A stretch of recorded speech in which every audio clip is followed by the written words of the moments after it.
को presented by Rakesh मसाला। असली स्वाद बांटने से बढ़ता है।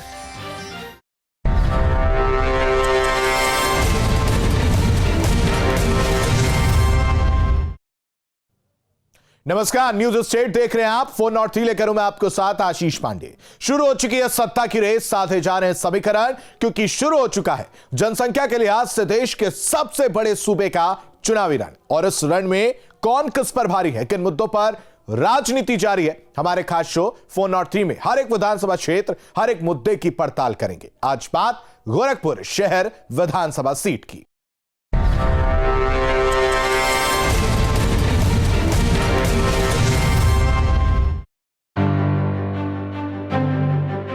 गोरक्षपीठ महंत योगी आदित्यनाथ दोनों का ही गोरखपुर शहर विधानसभा सीट पर गहरा असर है।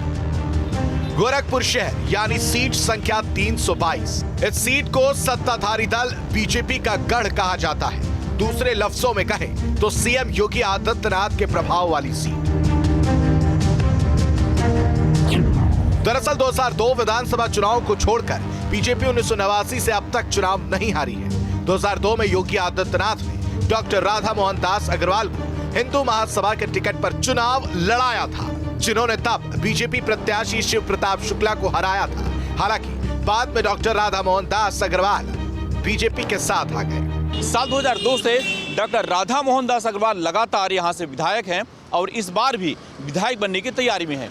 लेकिन बदले सियासी माहौल में इस बार उत्तर प्रदेश के मुख्यमंत्री योगी आदित्यनाथ के इस सीट से चुनाव लड़ने की चर्चा बेहद जोरों पर है। ऐसे में 2022 के चुनाव में यहां का सियासी संग्राम बेहद दिलचस्प होने जा रहा है। मौजूदा विधायक राधा मोहन दास अग्रवाल लगातार चौथी बार गोरखपुर शहर से विधायक हैं, जो कि ये साबित करता है कि इस सीट पर सीएम योगी का प्रभाव कितना गहरा है। 2017 विधानसभा चुनाव में राधा मोहन दास अग्रवाल को 1,22,221 वोट मिले थे, जबकि उनके निकटतम प्रतिद्वंदी राणा राहुल सिंह को 61,491 वोट मिले थे। यहां आपके लिए जानना बेहद जरूरी है कि 2017 में कांग्रेस समाजवादी पार्टी के साथ गठबंधन में थी। बावजूद इसके दोनों ही पार्टियां बीजेपी के इस गढ़ को भेद नहीं पाई थी। जातीय समीकरणों पर नजर दौड़ाएं तो गोरखपुर शहर में ठाकुर और ब्राह्मण वोटर्स के बीच गोलबंदी साफ दिखाई देती है।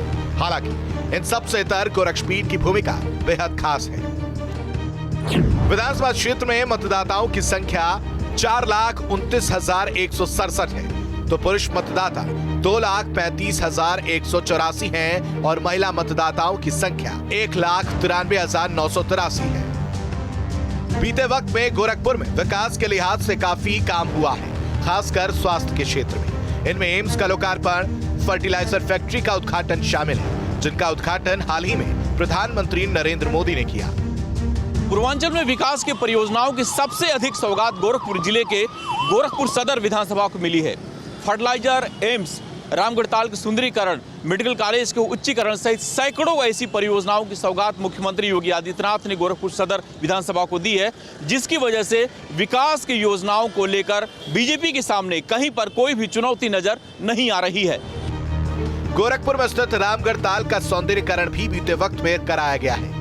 इसके अलावा गोरखपुर की सड़कों का विकास, जल भराव की समस्या को दूर करने के लिए कदम उठाए गए हैं। गोरखपुर से दीपक श्रीवास्तव के साथ टीम न्यूज स्टेट।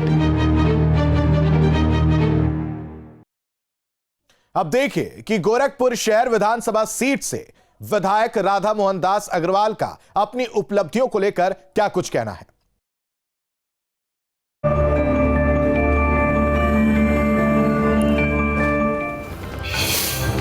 इस कार्यकाल की सबसे बड़ी उपलब्धि हर दृष्टि से, जिसे हम सर्वांगीण विकास कहते हैं, उसकी सारी आवश्यकताएं हम लोगों ने पिछले 5 साल में सफलता के साथ पूरी की है। आज गोरखपुर में लोग इनके फ्लैटिस और एक मेडिकल कॉलेज के लिए तड़पते थे। आज हमारे पास उच्चीकृत मेडिकल कॉलेज है, सुपर स्पेशलिटी हॉस्पिटल है, 400 बेड के बच्चों के अस्पताल हैं, और वो एम्स जो कांग्रेस सरकार छीन करके हमसे रायबरेली लेकर चली गई थी, आज हमने उत्तर प्रदेश में एक दूसरा एम्स गोरखपुर में ले लिया। 1990 में एक एक्सीडेंट के बाद फर्टिलाइजर कारखाना बंद था, और मेरी अपनी विधानसभा में अभी आपने देखा कि पिछले 9 तारीख को माननीय प्रधानमंत्री आए थे और उन्होंने फर्टिलाइज़र और एम्स के कारखाने का उद्घाटन किया है। रामगढ़ताल के सौंदर्यीकरण करने में हम लोगों को अभूतपूर्व सफलता मिली है। आज ये पूरे देश के सर्वाधिक महत्वपूर्ण पर्यटन केंद्र के रूप में डेवलप हुआ है। लोग दोबारा आपको वोट क्यों दें? मुझे लगता है कि पूरे देश में कहीं भी आपने 5 साल में इतना काम नहीं देखा होगा जितना पूर्वी उत्तर प्रदेश में हुआ है। पूर्वी उत्तर प्रदेश में गोरखपुर जनपद में हुआ है और जनपद में हमारी गोरखपुर शहर विधानसभा में हुआ है।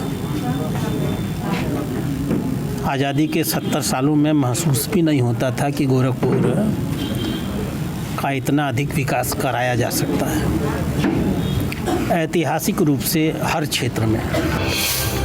इस बार जीते तो क्या करेंगे?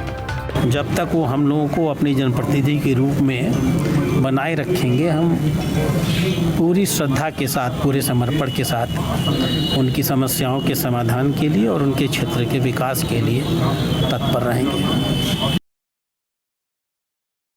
विधायक के दावे सुने, अब यह भी जान लीजिए कि विधायक के दावों पर विपक्ष का क्या कुछ तर्क है।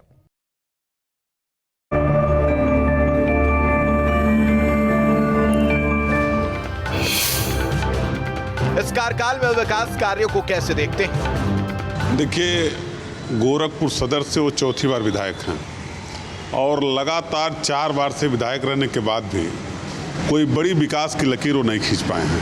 हमारी सरकार रही, उसके पहले दूसरी पार्टियों की सरकार है, जो अन्य पार्टियों की सरकारों में काम है उसी कामों को अपना काम गिनाते रहे हैं और उनका कार्यकाल इसी से अंदाज़ा लगा सकते हैं आप कि उनके दरवाजे पर बरसात के दिनों में 1.5-2 फीट पानी का जल जमाव होता है। अपने दरवाजे से जल निकासी की समस्या नहीं दूर करा पाए तो पूरे शहर से क्या जल निकासी की समस्या दूर कर पाएंगे और विकास की कोई लकीरों नहीं खींच पाया आज तक। जनता आपकी पार्टी को वोट क्यों दे? देखिए, समाजवादी पार्टी के नेता आदरणीय अखिलेश यादव जी ने विकास के रास्ते को चुना और जब समाजवादी पार्टी की उत्तर प्रदेश में सरकार थी तो जो नौकायन है उसके डेवलपमेंट की शुरुआत समाजवादी पार्टी की सरकार में, पैडलेगंज से कालेसर तक 4 लेन की शुरुआत बनने का काम समाजवादी पार्टी की सरकार में और पैडलेगंज से देवरिया भी 4 लेन करने का काम समाजवादी पार्टी की सरकार में, एम्स की ज़मीन उपलब्ध कराने का काम समाजवादी पार्टी की सरकार में हुआ, 500 बेड बच्चों के लिए अस्पताल बनाने का काम मेडिकल कॉलेज के अंदर समाजवादी पार्टी की सरकार में हुआ, 100 बेड महिला अस्पताल बनाने का काम महिला चिकित्सालय में समाजवादी पार्टी की सरकार में हुआ और साइकिल पथ बनाने का काम हम लोगों ने किया था जिसको इस सरकार ने तोड़ दिया। आपकी पार्टी जीती तो क्या प्राथमिकता होगी? हमारी पार्टी की सरकार बनने के बाद पहली प्राथमिकता सदर विधानसभा में कि जल जमाव से लोगों को मुक्ति दिलाना, क्योंकि इस बार बरसात में जो हालात रहे कि 70% मोहल्लों में नाव चल रहे थे, लोग नाव के सहारे आ जा रहे थे, तो जल जमाव से लोगों को मुक्ति दिलाना इस विधानसभा में पहली प्राथमिकता है। सड़कों का चौड़ीकरण और विश्वविद्यालय को केंद्रीय विश्वविद्यालय का दर्जा दिलाने के लिए प्रयासरत होना और मेडिकल कॉलेज के उच्चीकरण हमारी प्राथमिकता में शामिल है। लेकिन सबसे बड़ा सवाल जनता का है कि विधायक के दावों और विपक्ष के तर्कों को जनता किस नजर से देखती है, क्योंकि ये पब्लिक है, सब कुछ जानती है।